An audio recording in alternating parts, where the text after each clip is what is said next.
Moved by Councillor Hudson, seconded by Councillor Arola. Resolved that the regular meeting commence at the hour at 7:02. All in favour? Be it further resolved that Council acknowledges that we are meeting in the Robinson Superior Treaty area on lands that have been traditionally used by several Indigenous nations. But we would like to pay special recognition to our close Indigenous neighbours, the communities of Big Turon and Nashabig and Pic-Mobert First Nations. We wish to recognize the long history of the First Nations and Métis people in our region specifically and show respect to them today.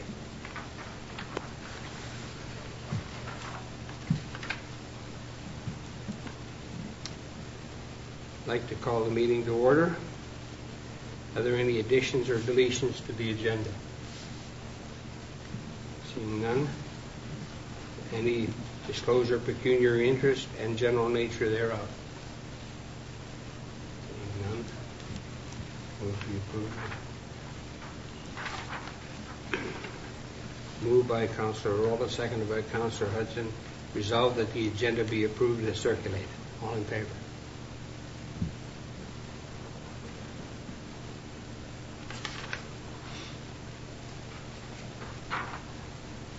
There are no delegations or presentations, so we'll move to the adoption of the minutes of the previous meetings.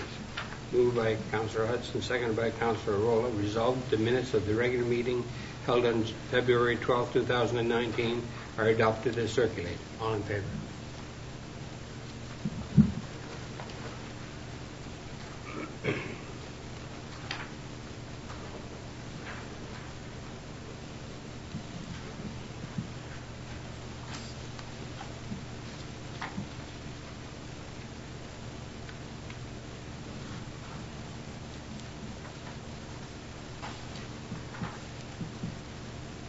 There are no petitions, so we'll move to the correspondence. Moved by Councillor Arola, seconded by Councillor Hudson. Resolved that correspondence items number 0801 to 0803 be received and filed, and be further resolved that agenda items, are there any agenda items to move forward? All in favour?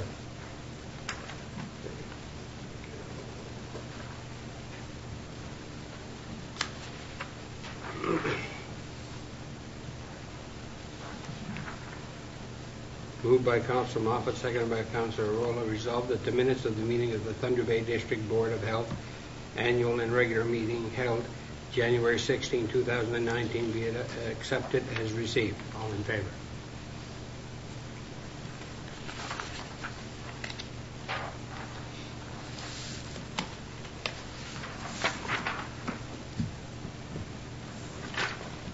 Next item is a verbal update by the Mayor. I attended a one-day Alpha Symposium in Toronto on February 21st on behalf and at the expense of the Thunder Bay District Health Unit. Alpha, which is the Association of Local Public Health Agencies, is a body which advocates on behalf of all district health units across the province. They have a very good working relationship with Health Ontario and communicate on our behalf where local health units have questions or concerns. They're very concerned about the direction that the provincial health system is heading and are working hard to make sure that the province is aware of these concerns. And we'll keep you aware of any new developments.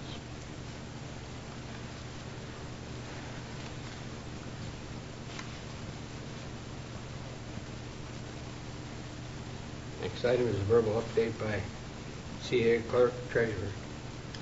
Through the Chair, I just have a couple of updates for Council. Some of you may have noticed that the airport snowblower has arrived, and they were just taking it out of the fire hall bay just now to test it. So it should be operational tomorrow, assuming there's no hiccups or operational issues with it.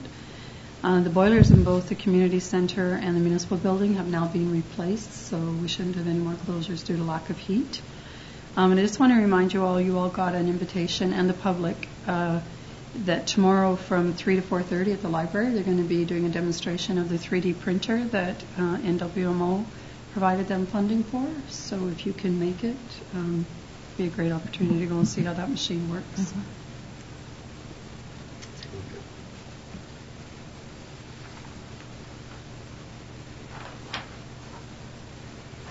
Moved moved by Councillor Hudson, seconded by Councillor Moffat, being a bylaw to appoint a deputy treasurer be read a first and second time, and further be read a third time, passed and numbered as bylaw number 2019-05. All in favor?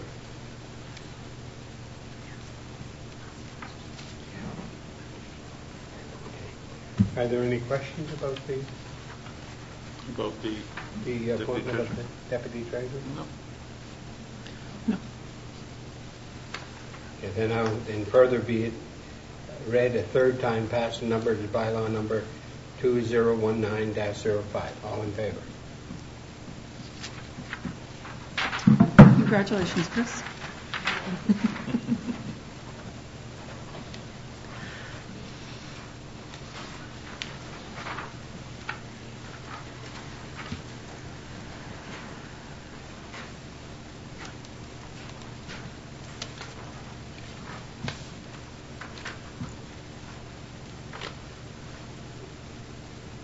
The next item is an administration report number PW2019-07, submitted by Randy Barnes, Public Works Superintendent, regarding new hardware for water meter reading, dated February 14, 2019. Through the chair, apologies for Mr. Barnes. He's down at Okra at the moment. This was brought to our attention last year, where they were doing some work on the meter read, and what they had ended up doing was purchasing the wrong piece of equipment to properly read the meters, and it's become a very labor-intensive process. They've done some more research, and this is actually the meter reader that should have been purchased with the software that we have. So we're asking for pre-budget approval to purchase this equipment, so that when they read the meters at the end of the next quarter, it'll be here and it'll be a much more efficient process. Are there any questions about? Yes. Through the chair, as far as the water meters are concerned, has there been ever any study done or anything to disqualify the meters and maybe put all the residents on a flat rate? Through the chair, it's been discussed in the past, but there's been no formal request by council to do a study on that. We have looked at it briefly. Just like with meters, there would be winners and losers. You know, there are families who may pay less because they're on a flat fee, while some of the single or two adult homes would pay more if you go to a flat system. So it would be the decision of council whether they actually want to entertain that or not. Through the chair, I really do think there needs to be a broader discussion on the whole topic of water meters. I'd like to understand why the wrong meter reader was bought 3 years ago. And outside of that, I'd like to examine it further.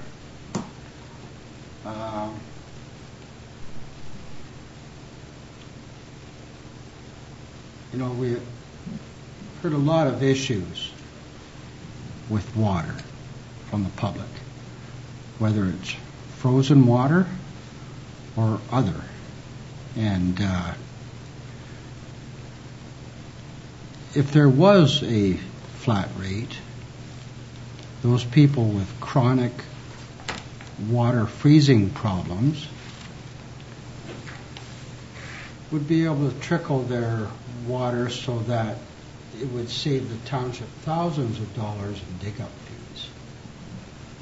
I understand the family of 5 and the single person use different amounts of water, and a flat rate might require a little bit of investigation. And also the other issue that I've heard time and time again from different sources is about people bypassing their water meters and simply not paying. A flat rate would solve that issue as well. So in my opinion, I'd like to see a broader discussion before this meter reader is approved broader discussion of the whole issue of water meters, the problems we have with water in this town, and how we can solve them together.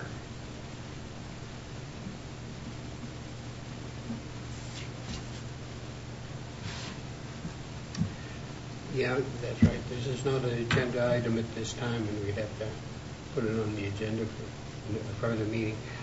And I think there were extenuating circumstances why the water meters were authorized in the first place. So, is there any way we can get a copy of the original study that was done, why and the reasons why we went to water meters in the first place? Through the chair, we'd have to go through the archives, but I'm sure I wasn't here at the time, but I'm sure it's around somewhere. We could certainly make an effort to find that and forward that to council. Through the chair, the topic at hand, though, is whether you're going to authorize a pre-approval for the water meter rather than the water issue as a whole. Through the chair. I just have a couple of questions regarding this reader. How long have they been having issues with it? Has it been since the beginning, or has it just been in the last year?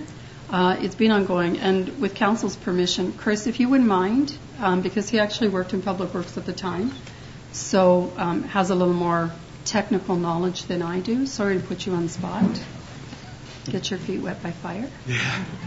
Right from day one. Is your mic on, sir?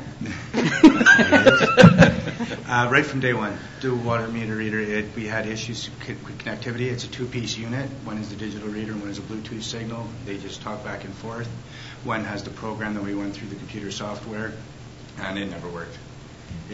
We had issues galore. It was taking us over a day, sometimes a day and a half, and still not completing them properly within the regular route programming that we would provide.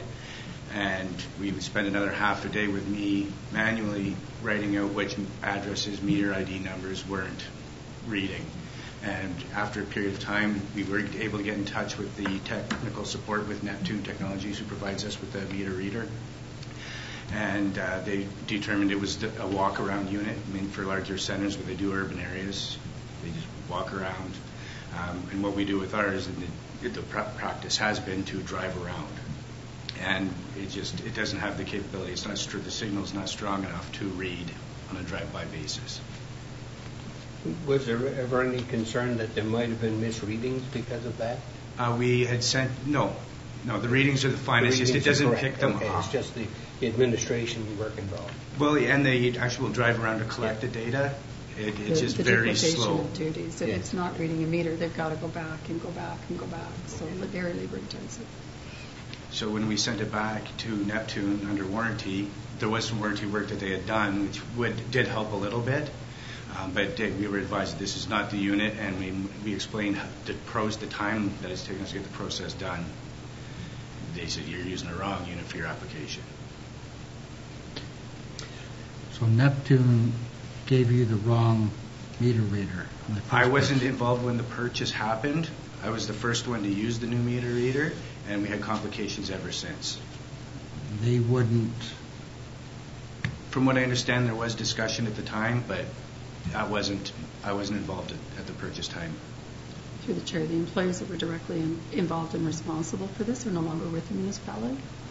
So it would have been the manager responsible for going out, getting quotes, doing the research, and he would have had the authorization to make that purchase. Through the chair.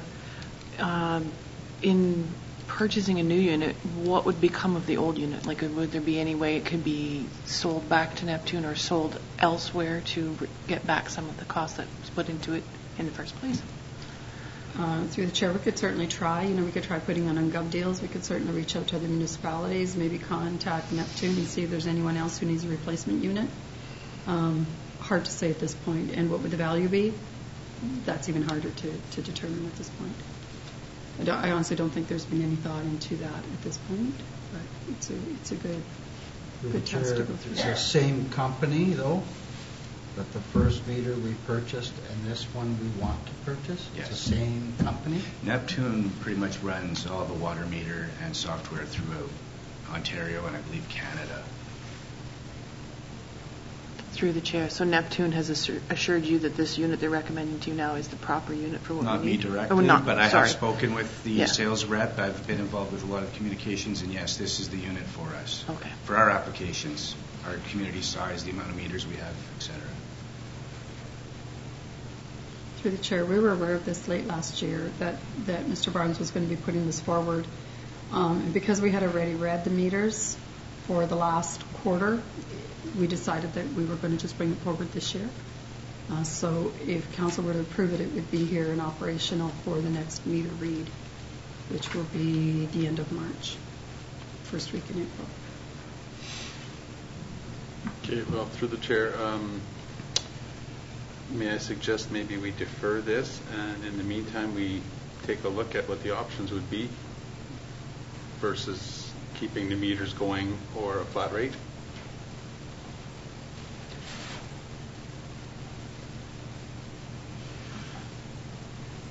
So are you suggesting we ask the administration to look at the alternatives between having a meter and going a flat rate? Is that what you're... Yes, like the pros and cons. Just one quick example is if our water treatment plant is far from being overloaded, then why should we restrict the water as per metering it when having bleeders at a lot of houses would save a lot of frozen lines, just as one of the items? I think it's one of those, looking at it, we'd have to see what the original reason for having meters in the first place, because it was quite a controversial item at the time. There must have been a good reason to do it. Through the chairs, like I said, there's always winners and losers, right?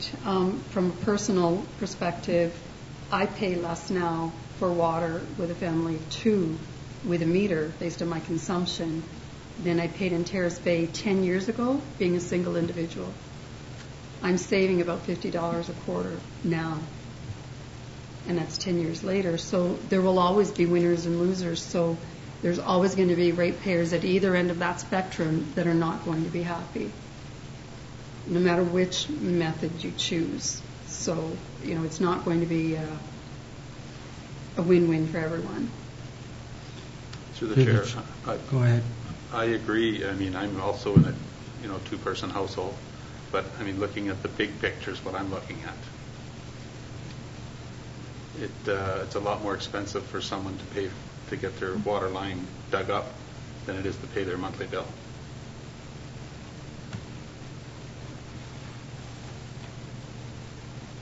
So is it a wish of council to do a full study on the cost analysis of flat versus metered?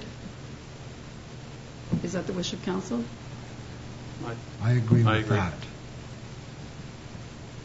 The cost, through the chair, as Councillor Moffat said about winter problems, the cost to the township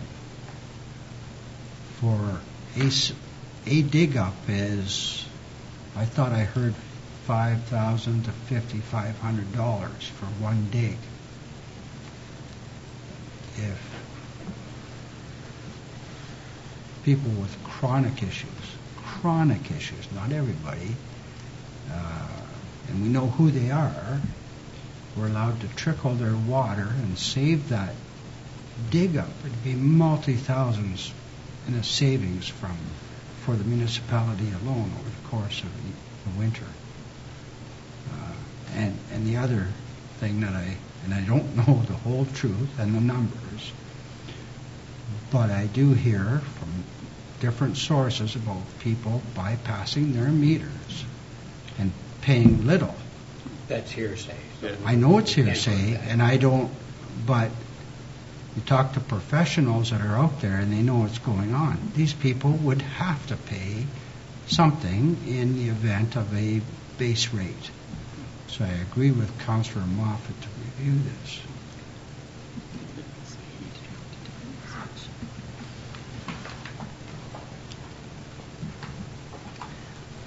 I think it's part of it. We really should look at the justification from it, because I think that would make a big difference.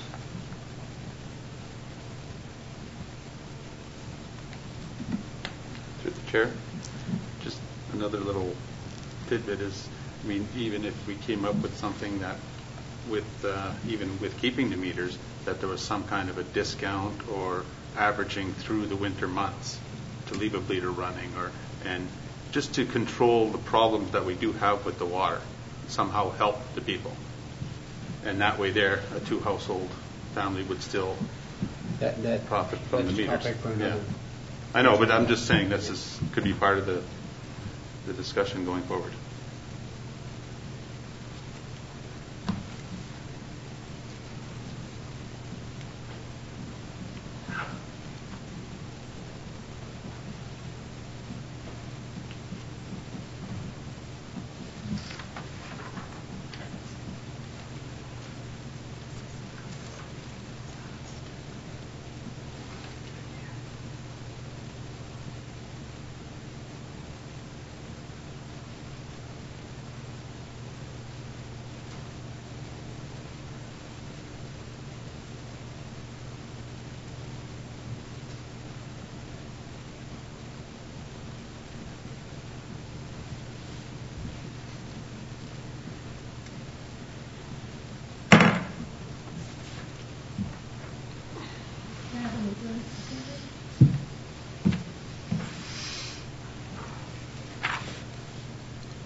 Moved by Councillor Moffat, seconded by Councillor Stefanelli.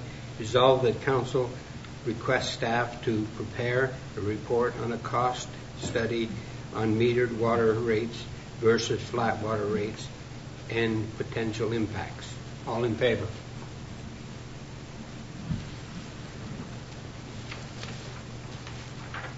Thanks, Chris. Through the chair, regarding the administration report from Mr. Barnes, he's asking for a pre-budget approval, and my recommendation would be to wait until the budget comes out, because the meter readings are in a month, and we don't know when the budget's going to be coming out. So it's my opinion that we should wait until. Through the chair, that's already been addressed. Oh. So council Yeah. has already said no, they're not Because we're not approving this. approving the resolutions.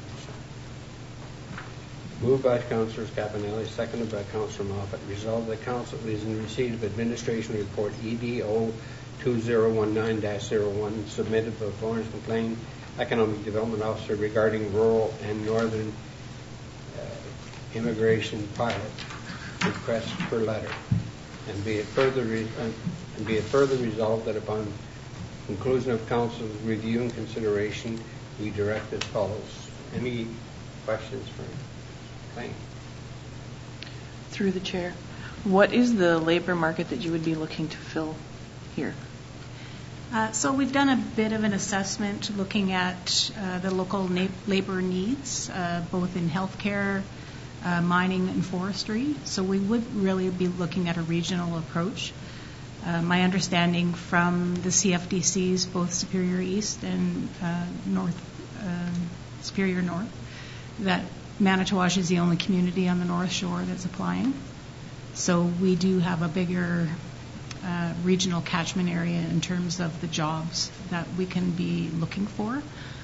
Manitowoc has a good supply of adequate and affordable housing, whereas the other regional communities really don't have what Manitowoc can offer in terms of housing. So I think we have a good chance of being a pilot community.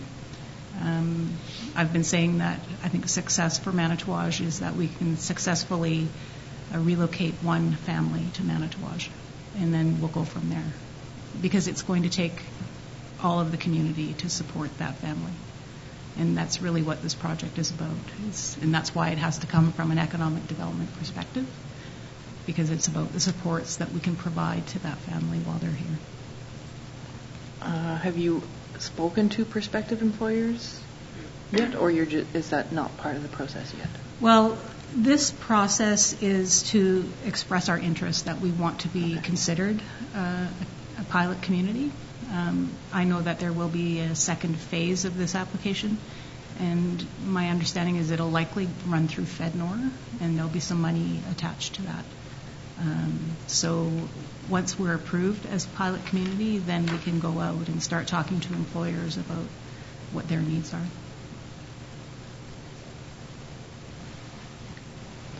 Any further questions? Yes. Oh, go ahead. Sorry, from the report that I read, I think that is a great idea to go ahead with the pilot. Thank you. Through the chair. Now, in the eligibility section, I was looking at what is required, and for the two different population numbers, would it be the second one where it says up to 200,000 people and be considered remote from other larger cities that we fall under? No, under 50,000. But in reading that, it says or less, and be located at least 75 kilometers from the core of a census metropolitan area. More than 75 kilometers? It says at least.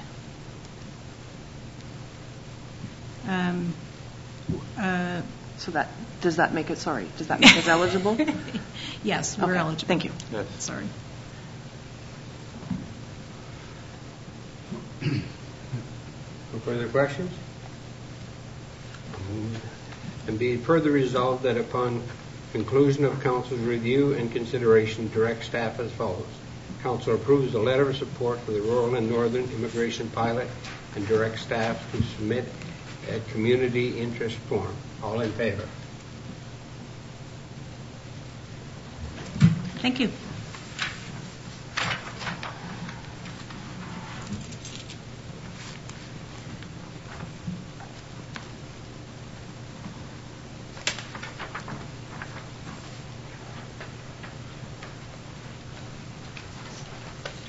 Next item is a request from the Manitowoc's Nuclear Waste Community Liaison Committee regarding council approval of the 2019 Science Camp in Manitowoc dated February 14, 2019. Moved by Councillor Hudson, seconded by Councillor Parola.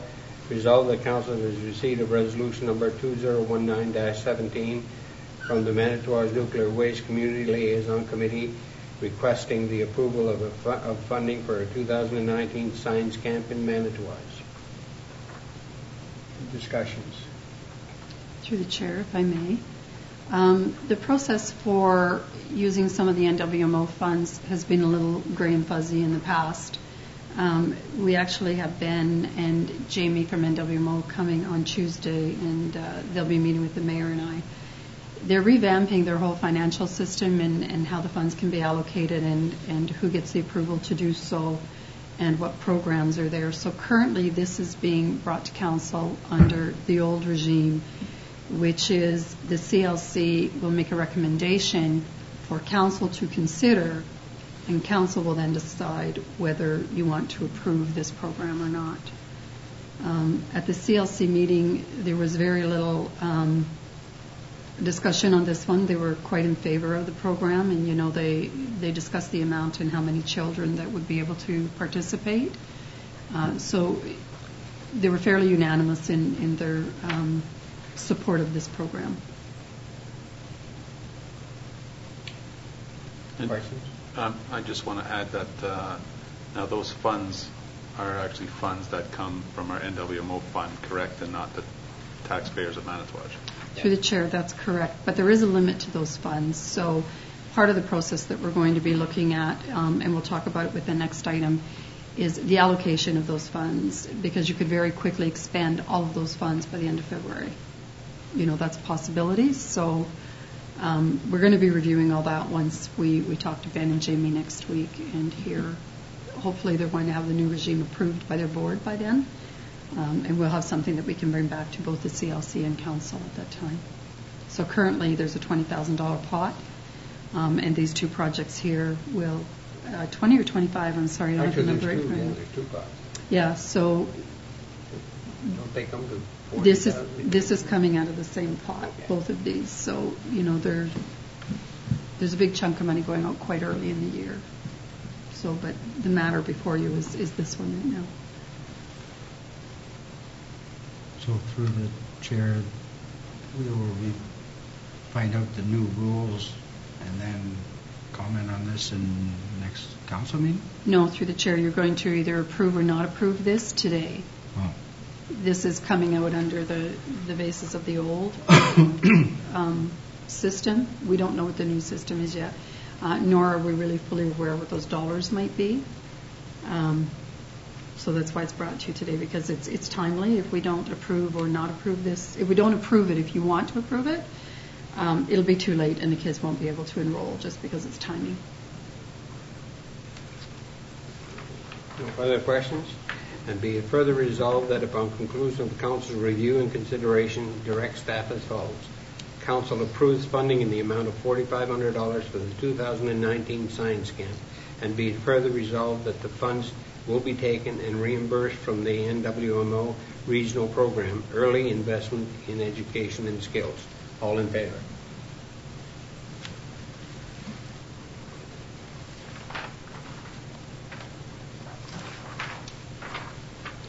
Moved by Councillor Moffat, seconded by Councillor Rolla. Resolved that Council is in receipt of resolution number 2019-18 from Manitou's Nuclear Waste Community Liaison Committee requesting approval for funding for the Empowered Reading Program. And this discussions on that one is Just- public school. Yeah, basically runs No, under the same no. program. Sorry, the Catholic school. Catholic school, yeah. So if I may, through the chair, we did some follow-up on this because there was some concerns at the CLC level. This is for Our Lady of Lourdes School, and Our Lady of Lourdes have benefited fairly significantly from NWMO programs. So that's why we're sort of looking at how the funds get dispersed. Irregardless, some of the questions that came up from the CLC was, could this program be used year over year, and could it go to different schools, i.e. could they take it from the separate school over to the public school so those children would value from the same program? Jordan contacted Mr. Jardin, who wrote the letter, and no, it would be strictly for Our Lady of Lourdes students. There's no ability to transfer that over to the public school. So we just wanted to clarify that. We got that information as a result of the CLC discussions, and that was a concern of a couple of the board members. But they were the one school that applied for it, not the other school. Okay. Yeah. To the chair, so it's up to the other school to apply for a program. Through the chair, we're not exactly sure whether everybody has been equally informed on the availability of funds. So that is something that we are addressing. And we will address it after that. We have addressed it. We've addressed it now, and I can follow up. But there was a letter prepared for the chair to sign, because this is not just for schools. There's a lot of different pots of money that user groups can use. For example, Our Lady of Lourdes also got money at the last meeting from NWMO for the kids to go down to Toronto to do a nuclear tour. So it's up to council whether they want to approve this or not. So this would be, $10,000 out of that pot. No further questions? I'll ask. And be it further resolved that upon conclusion of the council's review and consideration, direct staff as follows. The council approves funding in the amount of $5,500 for the Empower Reading Program, and be it further resolved that the funds be taken and reimbursed from the NWMO Regional Program, Early Investment in Education and Skills. All in favor?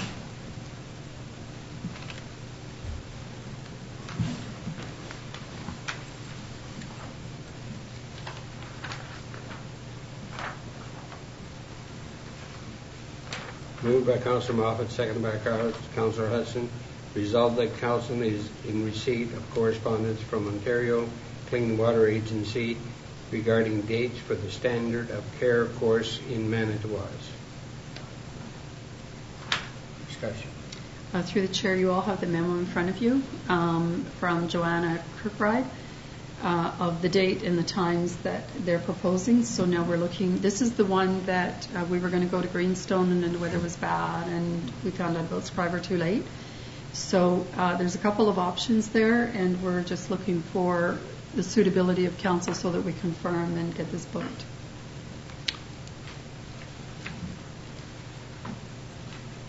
Through the chair, the only times I'm not available, 23rd of April to the 7th of May. Other than that, I'm willing. Those are my dates. Through the chair, they have date suggestions in here, don't they? Yes. Didn't I see that? I thought it Just was looking date for- unavailability. Yeah, That- two Yeah, dates to choose from. unavailable. Any Yeah, but day. they gave some suggestions. I'm just looking for them now.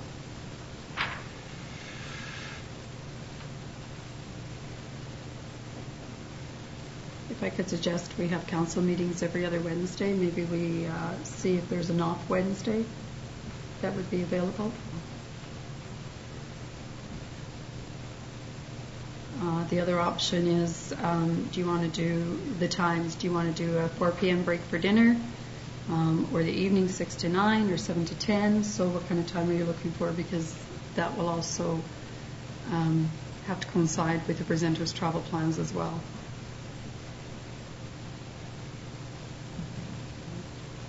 I'll agree to whatever the other councillors would like. I'm good with Are we any. talking April, May? It's up to you. So from the 10th of April to the 20th? So if it's an off Wednesday, it would be the 17th. Yes. And is Mike, are you okay with that? Yeah. And what would be the preferred time? Would you prefer to do 4 o'clock and a break for dinner? We can do 4 o'clock, and this would be considered educational, so we would go in camera for that. We could bring in dinner if council wanted to do a working supper. Does 4 o'clock work for everyone? Works for me. So that's April the 17th? Yeah. Councillor Hudson, your work, is that doable for you? Yes, that is. I'm just looking at their breakdown of like the time it takes to do the plant tour and the orientation in the course. Mhm. If everyone else is good with the evening, that's fine with me. If I had a preference, I would 3 rather hours. do it during the day because I get up fairly early, so I'd rather not be up super late. But if the evening works for everyone else, I'll make it work. I like earlier, 4 p.m. That's my preference to start. Yeah, myself, I could do 4 or even 2, whatever. I'm off, so I'm easy. Okay, 4 p.m. works. 4 p.m. Yeah. works. So I will get back to Joanna, and we will confirm that with all of you. So what do we put in here? We just say that they further resolve that administration will set a time. Yes.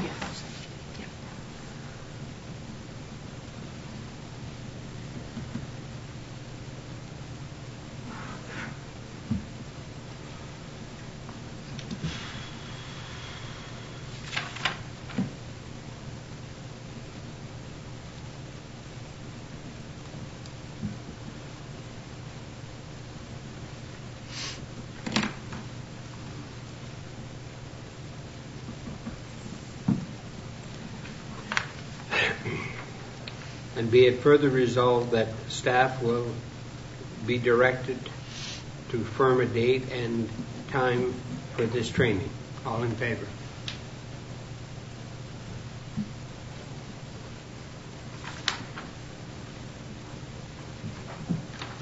Moved by Councillor Hudson, seconded by Councillor Mulvihill. Resolved that Council is in receipt of Administration Report ADM 2019-04 submitted by Margaret Harding, CAO Clerk Treasurer, regarding a student counselor. And be it further discussions, I guess. So through the chair, this policy was approved by the previous council, and unfortunately never really got off the ground. So it's getting brought forward to this council to see if they wish to proceed with trying to obtain student counselor.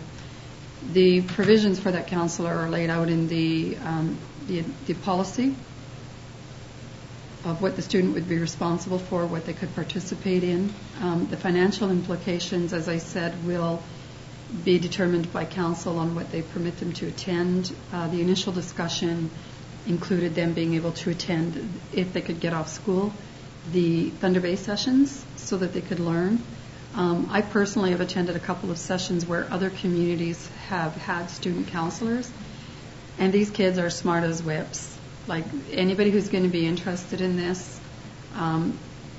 they were well behaved, they were well mannered, they were asking questions of the ministers, they were asking very articulate, well thought out questions, and everybody was very impressed with the, like I say, the students from the other communities. So I would expect that we would have the same result. Council's responsibility for the students would be to help mentor them, although staff could certainly do that as well. And if they're going out of town, then if they're underage, i.e. under 18, then one of you would have to sort of be the chaperone to ensure that they got where they needed to be if they didn't have a vehicle, just like you would any other school trip. So if council is in favor of doing this, there's also a youth position on the CLC that we now have a vacancy for, and we held off approaching the school pending this decision from council so that we just make one trip to the school and we could talk to the students in an open forum about both of those positions. What we'd like to see happen with this one, and we talked to the high school principal a couple of years ago, is actually have them elect and go through an election and elect their representative. So they get involved in politics at a much lesser level, but then they could put their names forward, they could do some campaigning, and they get involved in government processes for the council position anyway. So we just need council's approval if they wish to proceed with trying to obtain a student counselor. Any discussion? Through the chair. When would they, I've read through the policy and it shows from October to June. Would that still be the case? They wouldn't start until the coming October? Would it be sooner? No, it would be as soon as we can approach the school. We had a tough time getting into the school the last time. Trying to get into their forums was a little difficult due to their scheduling, but we'll make every effort because we do have 2 positions to fill, and as soon as we can work out the details and get that person appointed, then they would attend the very next council meeting. Just for your information, in my former term as mayor, we took one day and we took a whole class of students and had them act as council for the day, the whole class. So it was very successful, and I personally think this would be very successful. Yeah, years ago the grade 10 civics class used to come to a council meeting, but I haven't seen them in a few years. But they used to come and attend and just sort of see. Local government week is in October, so with the new council, if you guys want to plan something for local government week where you would be participating, we'd love to establish a program. No further questions? No. Okay, I'll call the question. And be it further resolved that upon conclusion of council review and consideration, direct staff as follows. Council approved that a student council position be filled for the balance of this term. All in favor?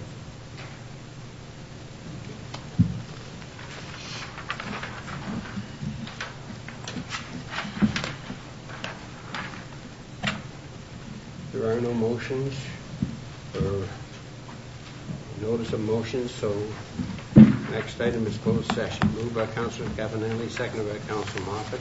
Whereas Section 239.4 of the Municipal Act 2001, SO 2001, C25, provides that before holding a meeting or part of a meeting that is to be closed to the public, the municipality or local board or committee of either of them shall state by resolution the fact of holding of the closed meeting and the general nature of the matter to be considered at the closed meeting. Now therefore be it resolved that this meeting is hereby closed to the public as the subject matter being discussed falls under the following section. Section 239.2b, personal matters about an identifiable individual, including municipal or local board employees. employment relations. All in favor?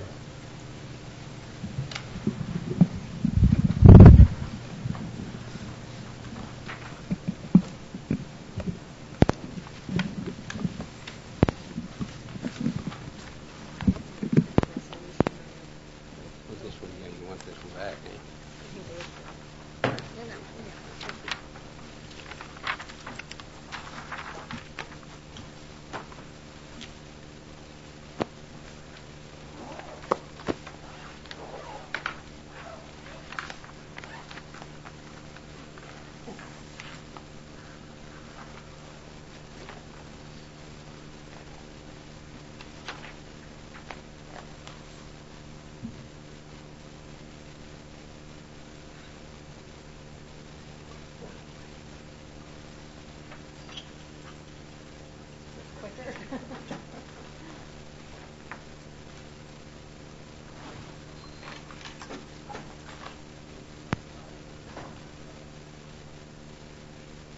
Yeah, I guess we're going to be coming back with a